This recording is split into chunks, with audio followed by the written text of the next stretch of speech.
சட்டமன்றத்துல புதிய புதிய விஷயங்கள்லாம் நடக்குது. இது வரைக்கும் அரங்கே ஏறாத நிறைய விஷயங்கள் புதுசா அரங்கேத்தி வச்சிருக்காங்க. அதுவும் நம்ம விஜய் அண்ணனால தான் எல்லாமே நடந்திருக்கு அப்படின்னா, அதுக்கு நிகரே கிடையாது. உடனே என்னடா இவன் விஜய் அண்ணா பாராட்டி பேசுறானே, வழக்கமா அப்படி பேச மாட்டானே.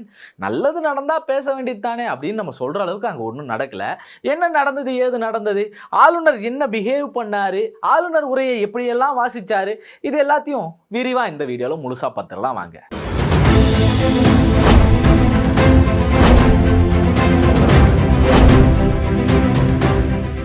வணக்கம் அன்பு தமிழ் சொந்தங்களே.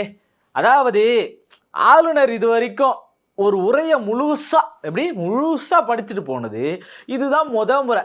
கடந்த 5 ஆண்டுல ஒரு முறை கூட அவர் அப்படி பண்ணதே இல்லை. அப்போ ஆளுநரா RN ரவி அவர்கள் இருந்தார். அப்பெல்லாம் எப்படி இருக்கும் சட்டமன்றம் அப்படின்னா, ஆளுநரா ஆளுங்கட்சியா இப்படிதான் 2 போட்டிகளே இருக்கும். மிகப்பெரிய போர் வெடிச்ச மாதிரி இருக்கும். சட்டமன்றம் கூடுது அப்படின்னா அது ஒரு போர்க்களம் அப்படின்ற மாதிரி தான் கண்டென்ட்டுக்கு அரசியல் விமர்சகர்கள்லாம் ரெடியா இருப்பாங்க.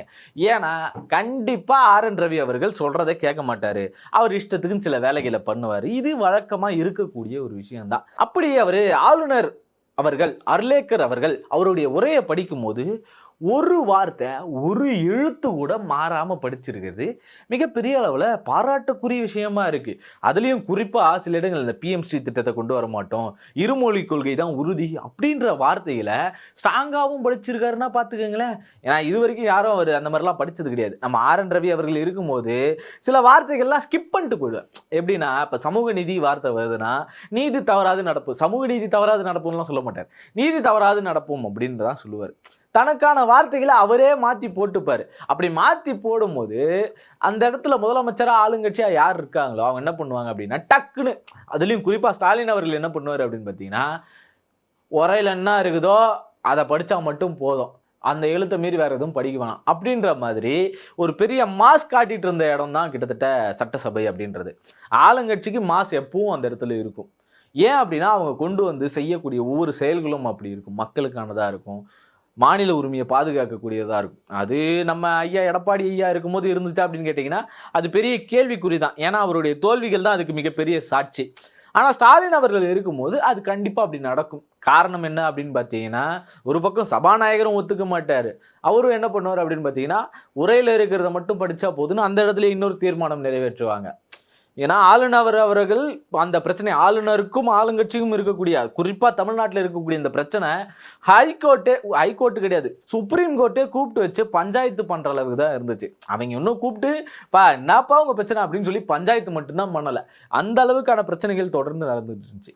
இந்த சமயத்தில் தான் ஆளுநர் அர்லேக்கர் அவர்கள், இன்றைய நாளில் இருக்கக்கூடிய இந்த ஆளுநர் அர்லேக்கர் அவர்கள் இப்படி எதையுமே மாறாமல் படித்தது இருக்குல்ல, அது பெரிய அளவில் பேசப்பட்டிருக்கு. அரசியல் விமர்சகர்கள் எல்லாரையுமே பேசப்பட்டிருக்கு. என்னடா இது இப்படி நடந்து போச்சு அப்படின்ற மாதிரி எல்லாரும் பார்த்துட்டு இருக்காங்க. இந்த சமயத்தில் தான் உதயநிதி அவர்கள், எதிர்க்கட்சி தலைவராக இருக்கக்கூடிய உதயநிதி அவர்கள் வெளியே என்ன சொன்னார், ப்ரெஸ் மீட்டில் என்ன சொன்னார் பார்த்தீங்கன்னா, இப்படி ஒரு எழுத்து கூட மாறாமல் படிச்சிருக்க கூடியதுனால கண்டிப்பாக பாஜகவுக்கும் தாவேகாவுக்கும் இருக்கக்கூடிய அண்டர் கிரவுண்ட் டீலிங்கை இவங்க காட்டி கொடுத்துட்டாங்க. இது வரைக்கும் கடந்த 5 ஆண்டுகளில் இவர் இது வரைக்கும் எந்த மாதிரி எதுவுமே பண்ணது கிடையாது. RN ரவி அவர்கள் எப்பவும் அதை கடந்துட்டு தான் போவாங்க. நாங்கள் கொடுக்கக்கூடிய அந்த முழு உரையை இது வரைக்கும் படித்ததே கிடையாது எந்த ஒரு ஆளுநரும்.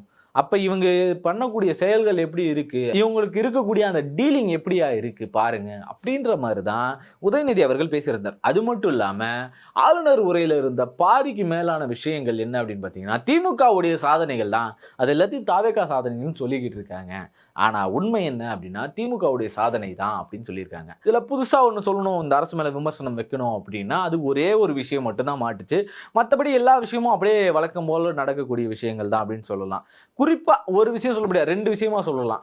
என்ன அப்படின்னு பார்த்தீங்கன்னா, இந்த பெண்களுக்கு இடையான, குழந்தைகளுக்கு இடையான அந்த பாதிப்புகள், பாலியல் வன்புணர்வு பாதிப்புகள் இருக்குல்ல, அது அந்த இடத்துல எங்கேயுமே அந்த பாதுகாப்பு குறித்தான எந்த இடத்துலையுமே மென்ஷனே ஆகலை. விவசாயிகள் போராட்டங்கள் எந்த இடத்துலையும் பார்த்தீங்கன்னா மென்ஷனே ஆகலை. அப்போ இதெல்லாத்தையும் மென்ஷன் ஆகிருக்கணும்ல, அதெல்லாத்தையும் குறித்து பேசணும் இல்லை, அது எல்லாத்தையும் உரையில் சேர்த்துருக்கணும்ல அந்த 1 மாத சாதனையா. ஆனால் அதை பண்ணவே இல்லையே அப்படின்னு சொல்லி உதயநிதி அவர்கள் ஒரு பக்கம் போட்டு வாங்குவாங்கன்னு வாங்கிட்டாரு. இப்படியே பண்ணுறதுனால இவங்க நிலைமை எப்படி மாறும் அப்படின்னு தான் எல்லாரும் யோசிச்சுக்கிட்டு இருக்காங்க. ஆளுநர் உரையப்ப இவங்க பேட்ச் வேற மாட்டிட்டு வந்தாங்க எதிர்கட்சியிலிருந்து எல்லாருமே. வாய் திறங்க விஜய் அப்படின்னு சொல்லிட்டு வாய் திறந்து பேசுங்க விஜய்ன்ட்டு. அதுக்கு நம்ம நிர்மல்குமார் அவர்கள் இருக்கார்ல, அவர் வந்து ஒரு வார்த்தை பேசினாரு. என்ன சொன்னாருன்னா, எப்பா இது ஆளுநர் உரை, ஆளுநர் மட்டும்தான் பேசுவாரு, விஜய் அவர்கள் பேச மாட்டாரு, அது கூட தெரியாம வந்துட்டாங்க எதிர்கட்சியில, இதுல 5 வருஷம் வேற இதுவா இருந்துட்டாங்க அப்படின்னு சொல்லி சொன்னதும் பலரும் அதையும் விமர்சிச்சுட்டு வராங்க. எப்பா அவர் இங்க மட்டும் பேசாம இருந்தா நீங்க சொல்றது சரி, அவர் எங்கேயுமே தான் பேச மாட்டாரு அப்படின்னு சொல்லி அரசியல் விமர்சகர்கள் எல்லாம் பேச ஆரம்பிச்சிட்டாங்க. இன்னொரு பக்கம் சட்டசபையில விஜய் அவர்கள் இப்படி உட்கார்ந்துருக்காருல, இப்படி உட்கார்ந்துருக்கும் போது பக்கத்துல ஒரு 4-5 மிச்சர் பாக்கெட் இருக்கிற மாதிரி போட்டோலாம் எடுத்து போட்டு மீம் போட ஆரம்பிச்சிட்டாங்க. என்னப்பா இப்படிலாம் பண்றீங்க, இங்க இவ்வளோ அமளி துமளி நடக்குது, அவங்க ஒருத்தன் பாரு டம்மியா உட்காந்து மிச்சர் சாப்பிட்டுக்கிறான் அப்படின்ற மாதிரி மீம்ஸ் எடுத்து போட ஆரம்பிச்சிட்டாங்க சமூக வலைதளங்கள்ல நெட்டிசன்கள். இப்படியே போயிட்டு இருக்கும்போது இதெல்லாம் சரிப்பட்டு வராது அப்படின்னு எல்லாரும் பேசிக்கிட்டு இருக்காங்க. இதுல குறிப்பா இன்னொரு விஷயம் சொல்லணும் அப்படின்னா அது தேசிய கீத விஷயம் தான். தேசிய கீதம் கிட்டத்தட்ட எப்பவுமே இதுவரைக்கும் வரலாற்றிலே நடக்காத ஒரு சமயம் தான் சொல்லணும்.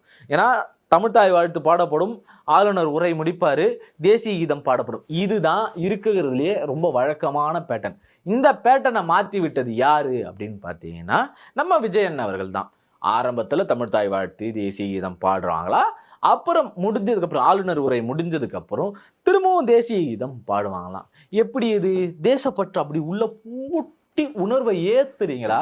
தேட்டர்லாம் தேசிய கீதம் போட்டு விட்டீங்களா? அந்த மாதிரி எனக்கு புரியலை. இதுல ஆளுநர் அவர்களே மார்த்தட்டி கொள்கிறார். பாருங்க முழுசா படித்து முடிச்சாச்சு, தேசிய கீதம் 2 வாட்டி பாடப்பட்டிருக்கு, மக்களவை என நிரூபிக்கப்பட்டிருக்கு அப்படின்னாரு. என்னடா இது மக்களவை நிரூபிக்கப்பட்டிருக்கா, என்ன பேசுறீங்க அப்படின்ற மாதிரி எல்லாரையும் ஒரு கேள்விக்குறியை தான் எழுப்பியிருக்கு. இப்படி நடந்ததுனால கண்டிப்பா பாஜகவுக்கும் தாவேகாவுக்கும் ஒரு அண்டர் கிரவுண்ட் டீலிங் இருக்கு அப்படின்றத சொல்லாம சொல்லியிருக்காங்க அப்படின்னு சொல்லியிருக்காங்க. ஆனால் இதை குறித்து வன்னியரசு அவர்களிடம் கேட்கும்போது வன்னியரசு என்ன சொன்னார் அப்படின்னு பார்த்தீங்கன்னா, எப்படி எந்த விதத்தில் எதிர்கட்சி தலைவர் அவர்கள் வந்து பார்த்தீங்கன்னா இதை பாஜகவோட அண்டர் கிரவுண்ட் கூட்டணின்னு சொல்கிறாங்க, அவருடைய பேரில் தான் அவங்க எழுதி கொடுத்து தான் படித்தாங்க அப்படின்னு சொல்கிறாங்க, இருமொழி கொள்கையை உறுதிப்படுத்தும்னு சொல்லியிருக்காங்க, பிஎம்சி திட்டத்துக்கு கொண்டு வர மாட்டோம் அப்படின்னு சொல்லியிருக்காங்க. அப்போ இந்த மாதிரியான விஷயங்கள் மேகதாதுக்கு எதிராக வந்து பேசியிருக்காங்க. இதெல்லாம் எங்கிருந்து பாஜக அரசு சொல்லக்கூடிய செய்திகளில் வருது, பாஜகவுடைய கொள்கைகளில் வருது. கொள்கை விளக்கம் படிக்கும்போது அவங்க தெளிவாக தானே படித்தாங்க. இப்போ இதெல்லாம் அதுக்குள்ளே தானே வருது. பிஎம்சி ஏற்றுக்கிறதாவோ மும்மொழி கொள்கையை ஏற்றுக்கிறதாவோ இருந்தால் தான் நீங்கள் என்ன சொல்லலாம், இந்த மாதிரியான விஷயங்களை நீங்கள் சொல்லலாம், அவங்க பாஜக கீழே தான் இருக்காங்கன்னு எப்படின்னு சொல்லி அவர் ஒரு பக்கம் கேள்வி எழுப்பியிருக்கார். தான் அமைஞ்சிருக்கக்கூடிய அந்த அமைச்சரவையை பாதுகாக்கணும்னு பேசுகிறாருன்னு சொல்லி இன்னும் பல பேர் விமர்சிச்சுட்டு வராங்க.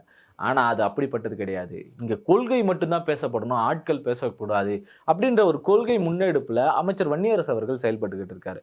ஏன்னா இரவு 9 மணிக்கு மேலேயும் அமைச்சர் அவர்களுடைய, அதாவது அமைச்சர் வன்னியரசு அவர்களுடைய கேபின் மட்டும்தான் நிரம்பி வழியுது. அதுக்கு மேலே இருந்தாலும் மக்களை பொறுமையாக ரிசீவ் பண்ணி பார்த்து அந்த பிரச்சனை என்னவோ அதை சேர்த்து செயல்படணும் அப்படின்னு சொல்லிட்டு இருக்காரு.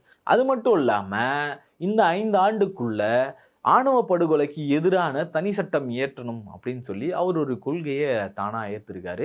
இதை கண்டிப்பாக கொண்டு வந்து சேர்ப்போம் அப்படின்னு சொல்லியிருக்காரு. இதை குறித்து நீங்கள் என்ன சொல்கிறீங்க அப்படின்றத மறக்காமல் கமெண்டில் சொல்லிட்டு போயிடுங்க. அதாவது விஜய் அவர்களுக்கும் பாஜகவுக்கும் ரகசிய கூட்டணி இருக்குதா, இல்லை இவங்களா கற்பனையில் அவங்க மேலே ஒரு திணிக்கணும் அப்படின்றதுக்காக இது எல்லாத்தையும் பண்ணிக்கிட்டு இருக்காங்களா அப்படின்றத கமெண்டில் சொல்லிட்டு போயிடுங்க. பார்த்துக்குங்க. நன்றி, போயிட்டு வரேன்.